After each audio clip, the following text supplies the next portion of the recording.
Hello students, welcome to KENE'S Educare, a group of KENE solutions.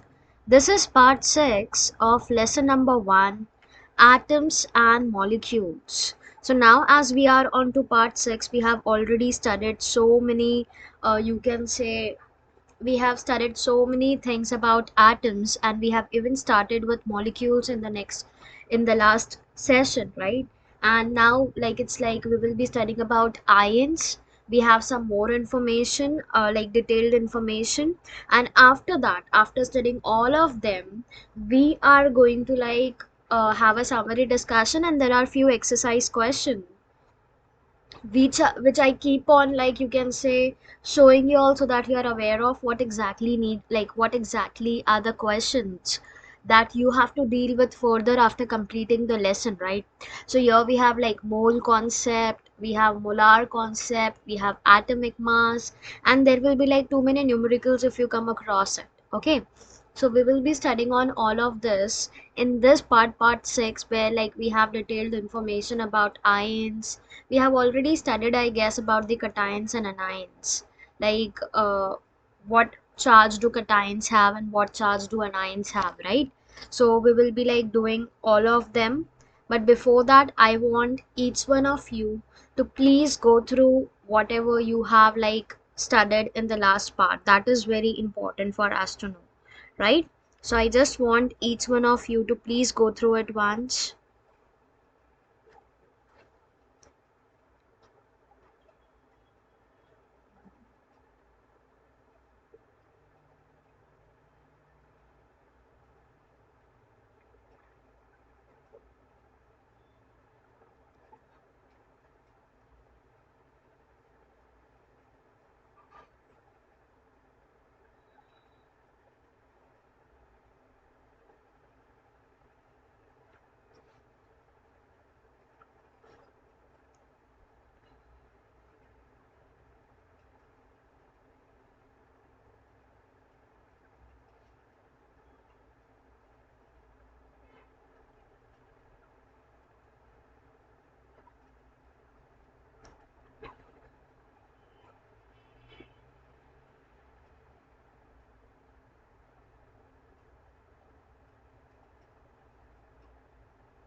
Okay, so we started this lesson by discussing mostly on like the philosophers, because of which like we know so many, you can say, for we know so many things about atoms. We know how exactly the matter is existing, how exactly a compound has been formed, right?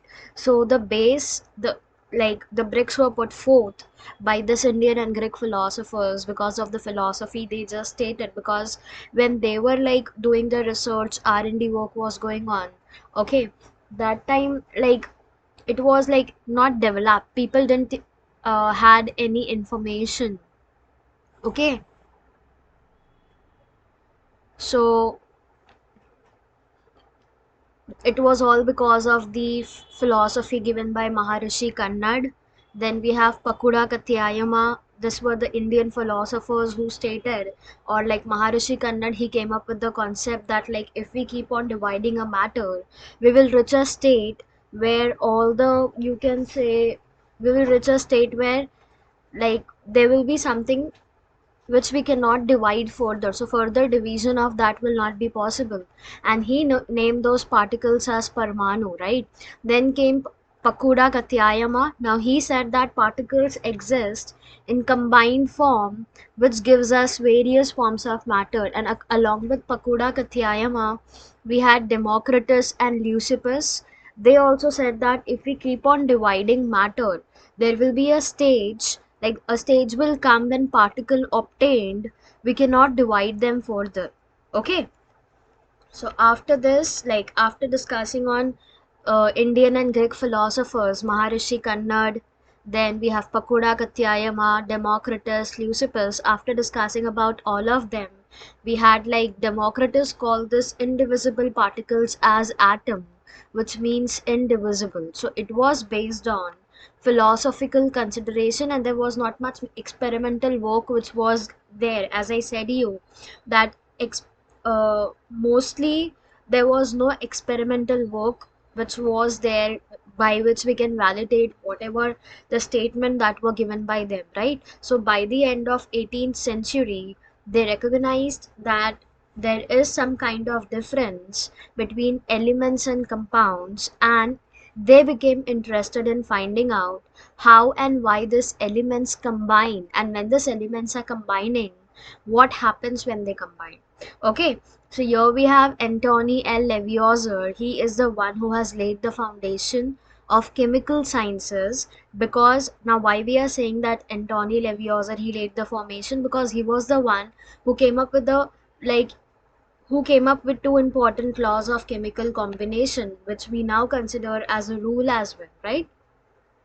So we'll just go through the laws. So the first law that Antony Lavoisier gave is law of chemical combination, and the second law is law of definite proportion or law of constant proportion, right? So I just want you all to please go through this law of chemical combination once. So here we have, like, the law states that mass can neither be created nor be destroyed in a chemical reaction. It means the total mass of reactant is going to be equal to sum of masses of product and the masses of reacted reactants. Okay, so I want you all to please go through this slide once, and like there is one activity through, like, activity which is supporting this law of conservation of mass. So we have discussed about that as well.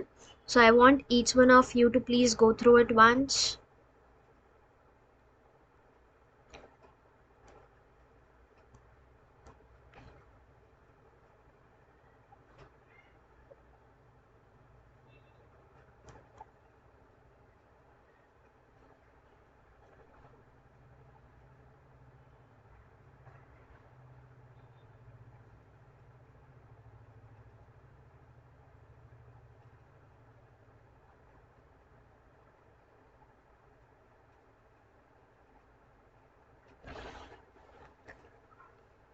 Okay, so this is the activity which is supporting the law of conservation of mass, and I want each one of you to please go through this activity once.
I hope everyone is going through this activity 3.1.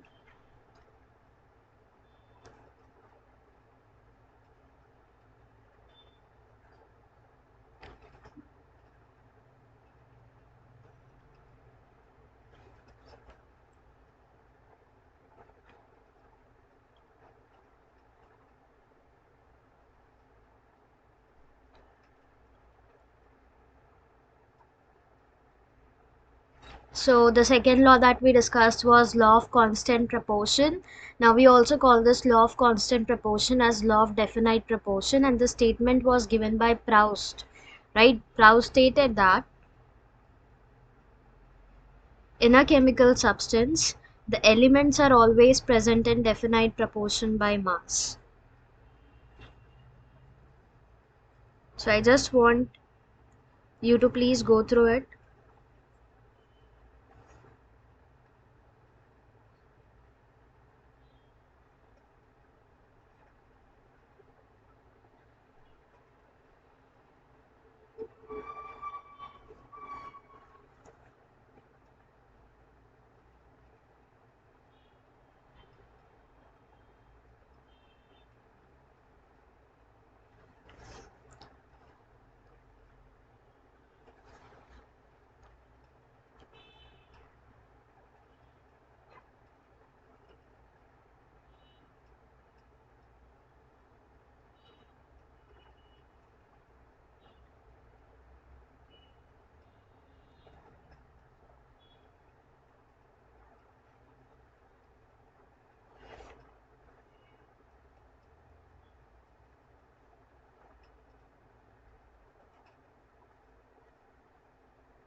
After this, we discussed about John Dalton, that he was born in a poor weaver's family, right? And he became a teacher at a very early age, at the age of 12. And then he became the school principal. Then he went to Manchester to teach mathematics, physics, and chemistry in college. So all his life he was teaching and researching, because of which he came up with a atomic theory. Like there are six different postulates of Dalton's atomic theory which he has given, and that is considered to be the turning point in the study of matter.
Then these are the important postulates of Dalton's atomic theory. I want you all to please go through it once.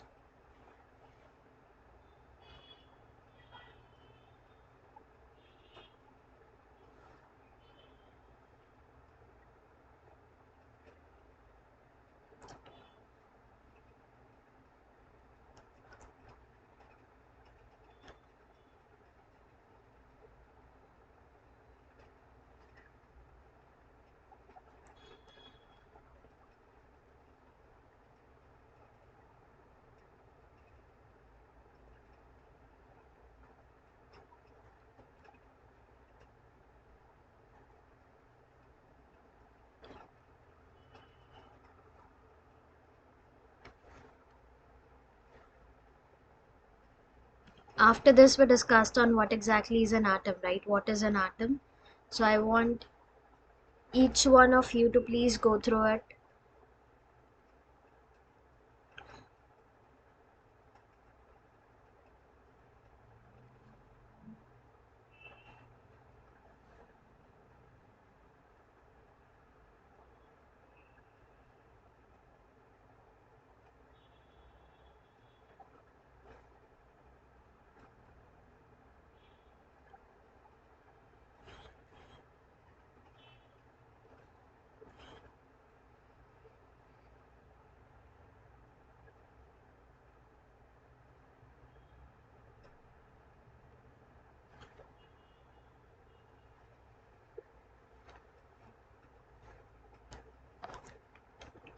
Then we discussed on how big are atoms, right?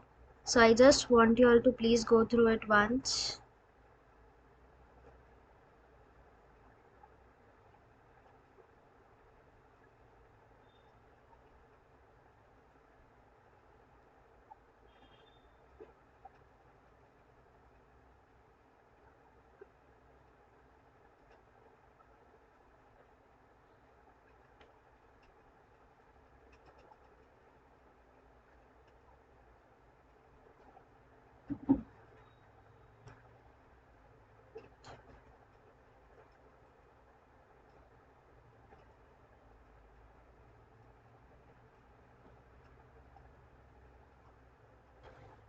After this, like we discussed about what are the modern day symbols of atom of different elements. So I want each one of you to please go through it once.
After this, like the here we have certain examples given, so I just want you all to please go through it.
After this, we discussed on the symbols which are important.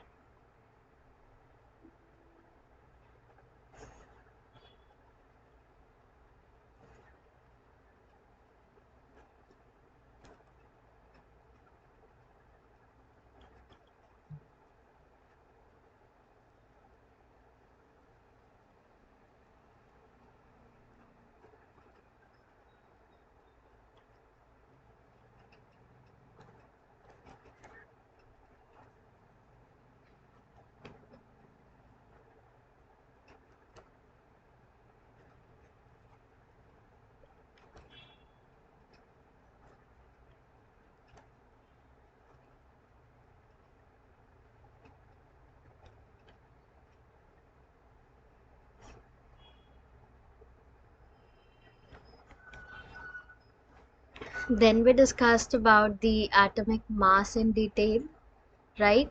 So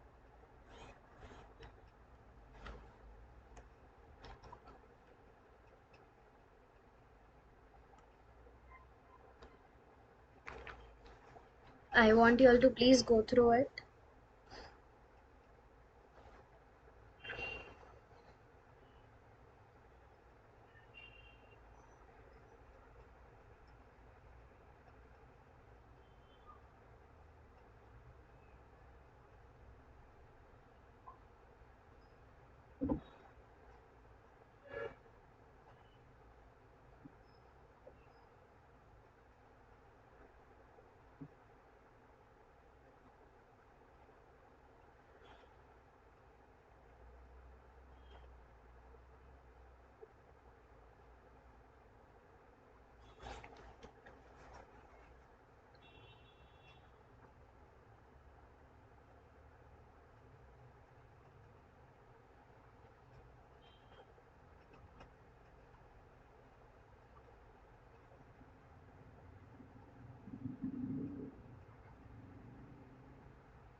So these are some of the examples, like for a better understanding of the atomic mass, we have considered this activity and we were studying it with respect to it, right? So I just want each one of you to please go through it once.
After this, we discussed on the atomic masses of different elements.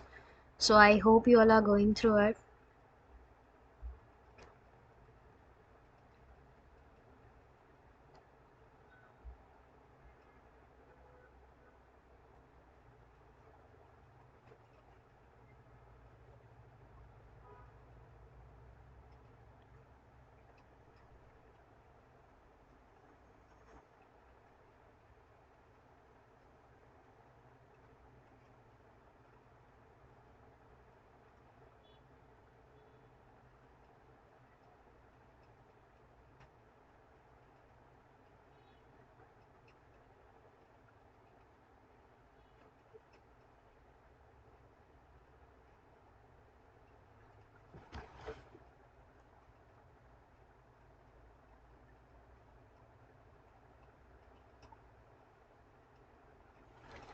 After this, we discussed on like how exactly the atoms exist, and we know that atoms, they cannot exist independently. They always form ions and molecules, and when the ions and molecules, they come together, that is how we can, like, an object has been made, right? So whatever you can see, you can feel, or you can touch is all because of the aggregation of these molecules and ions. Okay.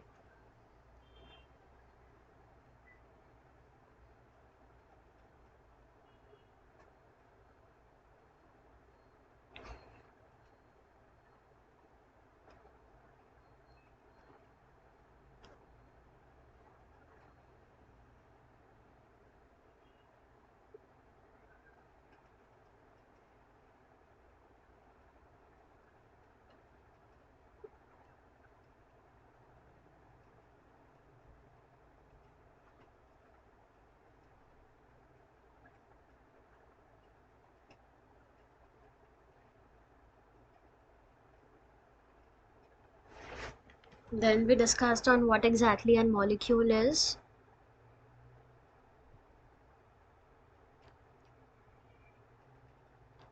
I just want you all to please go through it.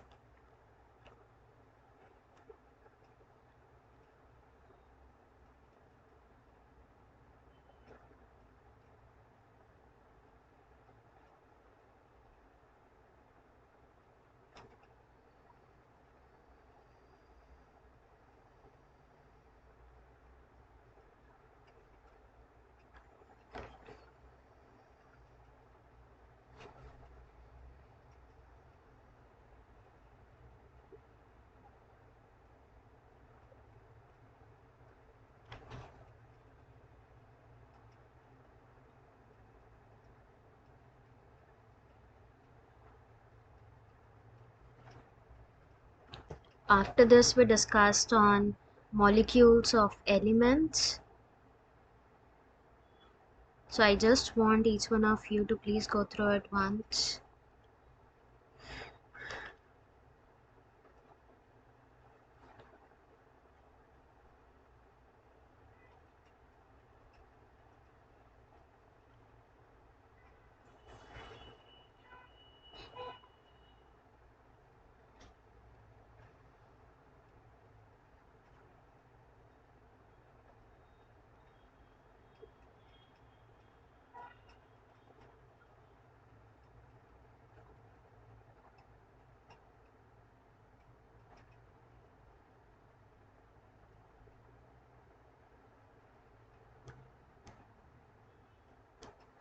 After this, like, this are the atomicity that we discussed on, where we know that there are few elements like which are non-metal, like argon. Now because argon is written as Ag, it's monoatomic because it exists individually, right?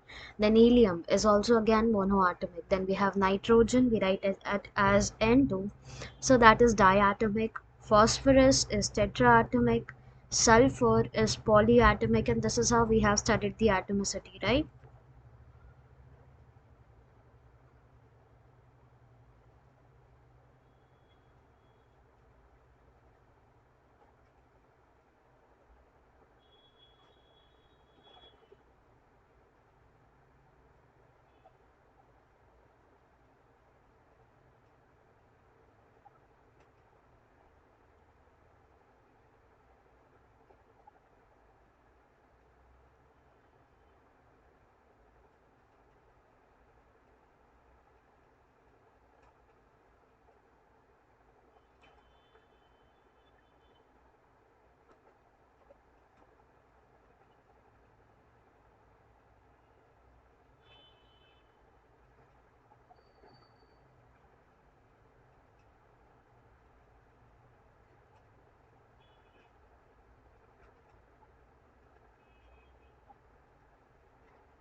After this, we discussed on molecules of compound, and we saw like how different elements when they combine together in a definite ratio by mass, and that is how a compound has been formed, right? So I want you all to please go through it once.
After this, like here we have more examples on it, so I just want each one of you to please go through it once.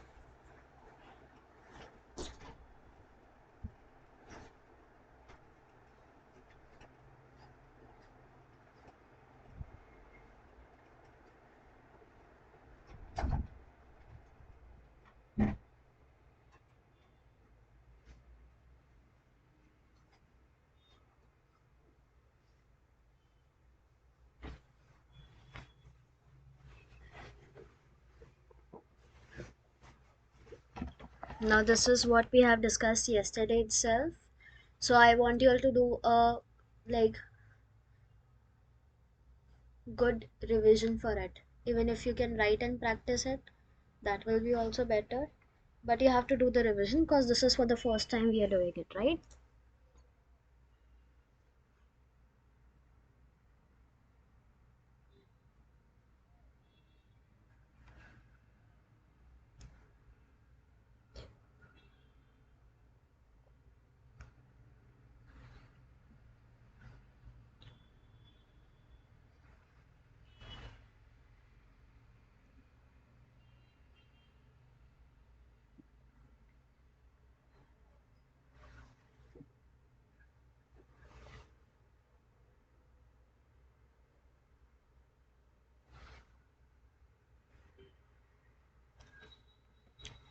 After this we even discussed on what is an atom, but I hope like you are clear with that much, right? So then we discussed about atom, what exactly an atom is. So we, as we know that all the compounds around us, they will be either made up of metal or they will be made up of non-metal, right? And all the ions itself means they are charged particle, charged species which exist, right? So this charged species are known as ions, and this ions, they can either exist as a singly charged atom or they can have some charge on it. Okay, so an ion can either be positive or it can be negative. So a negatively charged ion, we will call it as anion, and the positively charged ion, we will call it as cation. So we have an example called as sodium chloride over here, NaCl. We know that sodium is always positively charged, so we are going to consider it as cation, and chlorine is negative charge, right? So it will be considered as anion. Okay.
Then we discussed on this some of the ionic compound, like how exactly they are been made.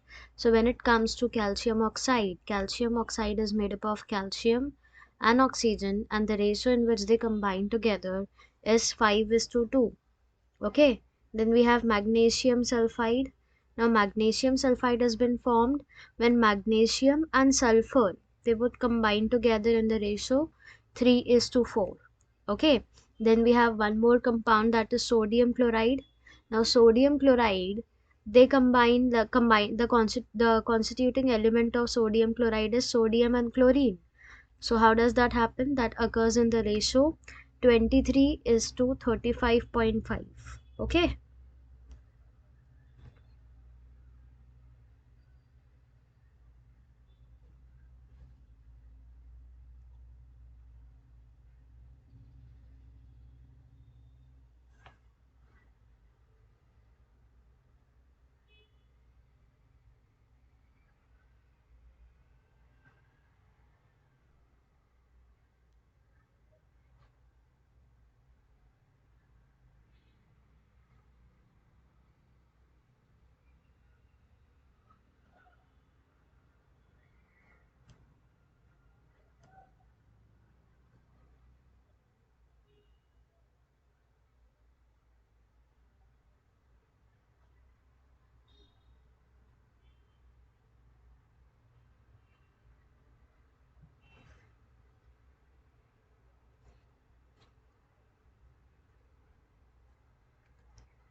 Then after this we discussed on, like now we will be discussing on how to write the chemical formula. But I hope you are clear with whatever we have discussed so far in this lesson, atoms and molecules, right? So now we will be discussing on like how exactly we can write the chemical formula of a compound. Okay, so see, the chemical formula of a compound is a symbolic representation of its composition. It means like what exactly is the compound made up of, the ingredients of that compound. When you write that and we symbolize them, okay, symbolize the constituents. Like if you can see, I'll show you the previous slide itself. When it comes to calcium oxide, what is this calcium oxide made up of? It is made up of calcium and oxygen, right? And that is in the ratio of 5 is to 2. So this is how we write the chemical symbol, because we know that calcium oxide is formed from calcium and oxygen. So if we write calcium oxygen, it's not sounding to be correct, right? So always it has been like ended with IDE. You can see all the three names, ionic compounds. Oxide, if it contains oxygen, sulfur, chlorine, like whatever is there in the, whatever is the second constituent, we just write that as like we add IDE at the name of it, at the end of it. Okay, so oxygen becomes oxide, sulfur becomes sulfide, chlorine becomes chloride, like that we will end it. Okay, so chemical formula of a compound is a symbolic representation of what exactly it is made up of. Okay, and chemical formula of different compounds can be written easily. So for this exercise, we need to learn the symbols and the combining capacity of the elements. So if you can see, we had a table. Now here we had some of the names, like water, it is made up of hydrogen, oxygen. Ammonia is made up of nitrogen, hydrogen. Carbon dioxide is made up of carbon, oxygen. And then we had like few more names. So for performing, for writing, for knowing this, how to write the chemical formula, you should at least know this. You need to learn some of the symbols, because we are writing, if we have to write sodium chloride, you should be knowing how do we represent sodium, how do we represent chloride. If you want, there's one table, I'll show you. And I said you don't have to revise all at once. This is the symbols of the elements which have been given, which you should know. Because if I say you to write copper oxide, so how will you write it? It will become CuO. If I tell you to write barium oxide, so how will you write it? BaO, right? So for writing that name of the compound, for writing the formula of the compound, you should be first knowing the symbol of the element, like how exactly we represent them. Okay, so that table is very important. I'll suggest you all to please like go through that table 3 to 4 times a day. Okay, so see, the combining power or the capacity of an element is known as its valency. What is valency? The combining power or capacity of an element. We know that as valency, and valency can be used to find out how the atoms of an element will combine with the atom of other element. Now, as I'm repetitively telling you the example of sodium chloride, let me take that. Now what is happening? Sodium is a different element and chloride is a different element, right? So valency is what it is, the combining capacity, how sodium and chlorine, they both are combining together, or the combining capacity of both the elements, we know that it's valency. And we can find that out by like how the atoms of element, how the elements are combining with the atom of another element, like how sodium is combining with chlorine. That is how like we calculate the valency. So valency of an atom of an element can be thought of as hands or arms of that atom. Okay, so human beings have 2 arms and octopus has 8. So if one octopus has to catch hold of few people in such a manner that all the 8 arms of the octopus and both arms of the humans are locked, what do you think, how many humans do you think the octopus can hold? You have to imagine this, that you're imagining one octopus which is like which has to catch hold of few people. Okay, and that has to be in such a manner that there are total 8 arms of the octopus and both the hands arms of the humans, they are locked. So how many humans do you think the octopus can hold? Represent the octopus with O and human with H. So can you write the formula for this combination? So octopus will require how many hands? 4 hands, right? So octopus and hands, it becomes OH4 as the formula. The subscript 4 indicates the number of humans held by octopus. So how many humans the octopus is holding? It is holding 4 humans because it has 8 hands. So it requires 2 hands for holding each, you can say. Okay.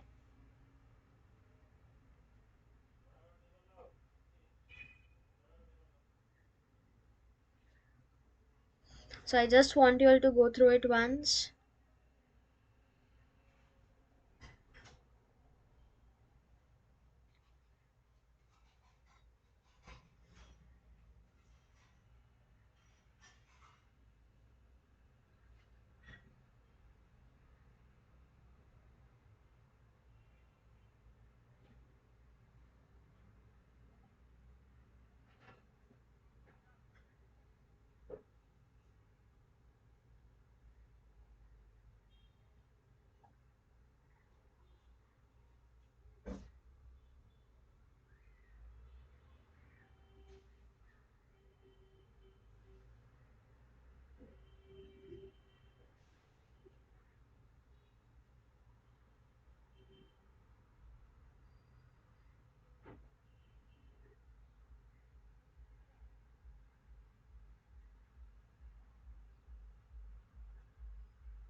I hope everyone has been through this. Now see, the valencies of some common ions have been given in this table 3.6.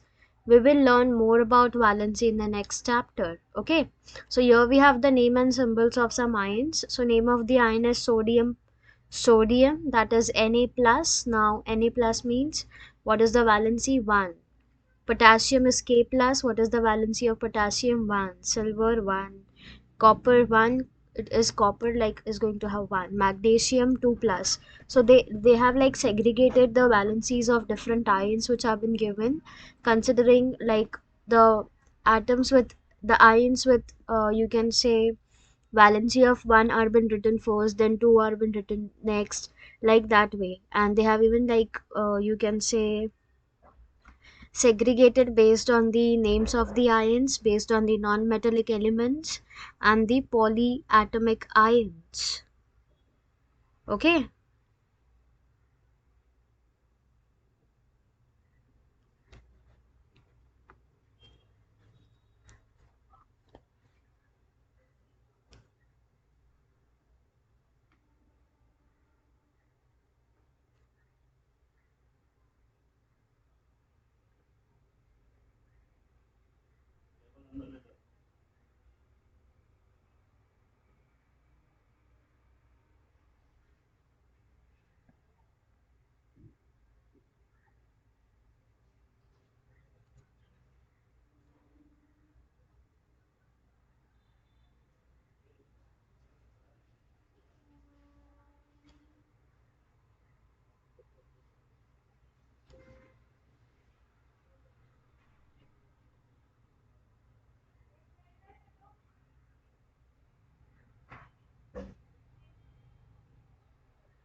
I hope you all are going through the elements, like you can even write the names.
I hope everyone has been through all the names and the symbols. Now this is also going to like help you a lot.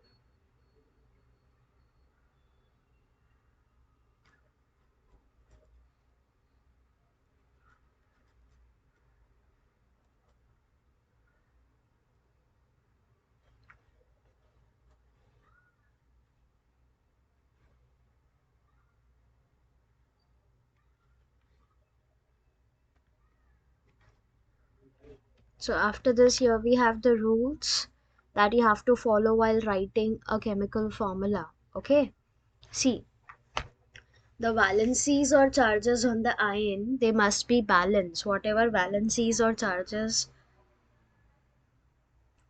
are there on the ion, we have to always take care that they all are balanced. Okay, Then when a compound consists of metal and a non-metal, the name or symbol of the metal is written first. Okay, so whenever we are dealing with any of the compound, we have to make sure, like if it contains metals and non-metals, we have to always write the name and symbol of the metal first. For example, when it comes to calcium oxide, it is represented as CaO, right? So always we know that calcium is a metal, so we'll write it first. Then if it has sodium chloride, chloride is not non-metal, right? And sodium is a metal, so we'll write sodium first and then we write chloride. Then we have iron sulfide, which is represented as FeS. So iron is written first and then sulfide is written.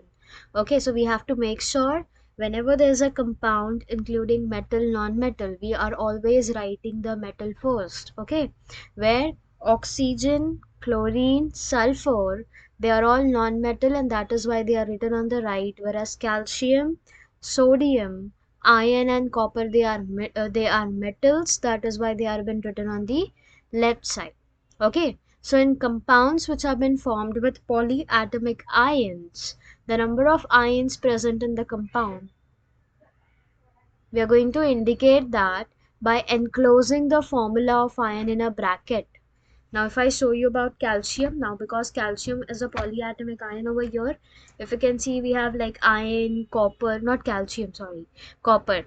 Copper 1, copper 2, if you can see, then iron 1, iron 2, iron 3 is also there. So in that case we write them in bracket. Okay, or we can write the number of ions outside the bracket. For example, MgOH2. Okay,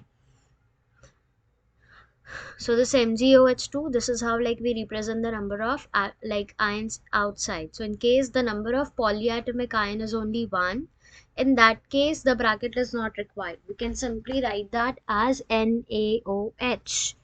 Getting it, everyone?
I hope everyone is writing it.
I hope everyone is written. Every one of you have written this. Now we have the next thing as like understanding the formula of simple compound. So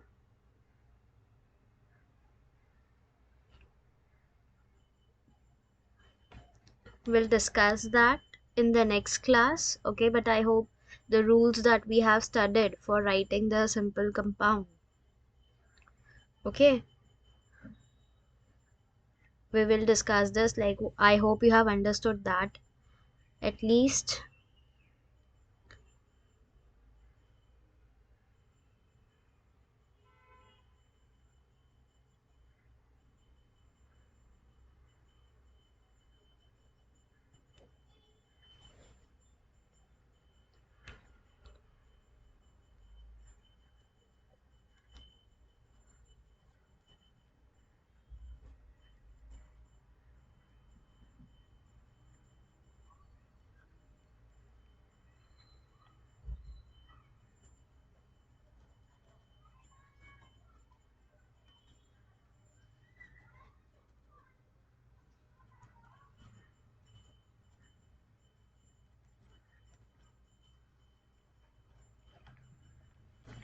Okay, so we'll discuss all of this in detail. Then we'll discuss on molecular mass and mole concept, okay?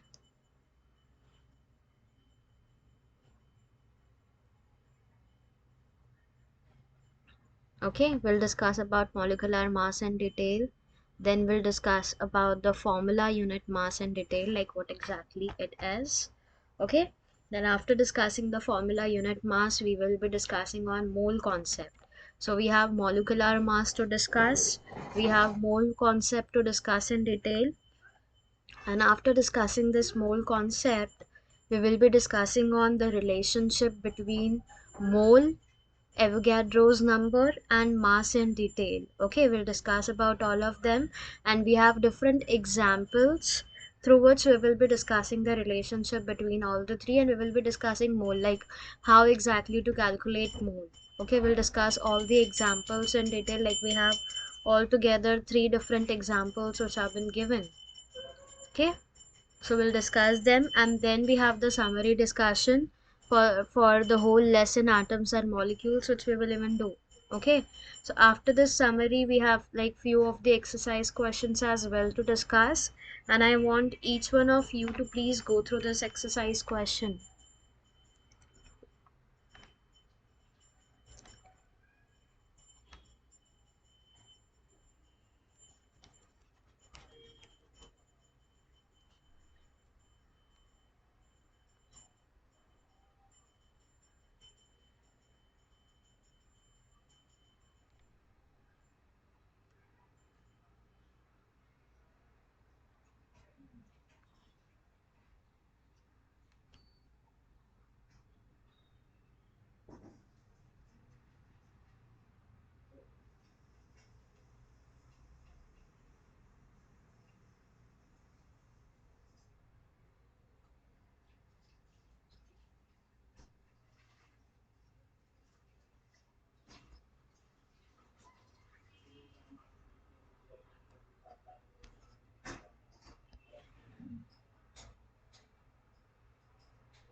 I hope everyone is going through it.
I hope everyone is going through the question that I'm showing you all on slide.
So this is how we are going to end up with the lesson atoms and molecules. And I hope whatever we discussed today with respect to writing the chemical formula, the rules for writing the chemical formula, you all are clear with it. Okay. Now the rest of the part we are just left with a small part for the lesson, which we will be discussing it in the next part. Okay, so like I'll be requiring it one or two more parts, not more than that, and we will be completing the lesson soon. So make sure you keep on revising whatever we are studying now. That is very important. Okay, so for now I'll be ending the session. Thank you everyone.